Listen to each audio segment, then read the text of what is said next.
اے پیغمبر میرے مومن بندوں سے کہہ دو کہ نماز پڑھا کریں، اور اس دن کے آنے سے پیشتر جس میں نہ اعمال کا سودا ہوگا اور نہ دوستی کام آئے گی، ہمارے دیے ہوئے مال میں سے پوشیدہ اور علانیہ خرچ کرتے رہیں۔ اللہ ہی تو ہے جس نے آسمانوں اور زمین کو پیدا کیا اور آسمان سے مے برسایا، پھر اس سے تمہارے کھانے کے لیے پھل پیدا کیے اور کشتیوں اور جہازوں کو تمہارے زیر فرمان کیا تاکہ وہ سمندر میں اس کے حکم سے چلیں،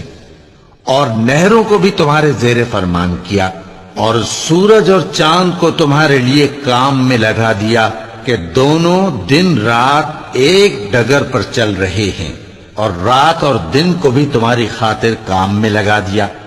اور جو کچھ تم نے مانگا سب میں سے تم کو عنایت کیا، اور اگر اللہ کے احسان گننے لگو تو شمار نہ کر سکو۔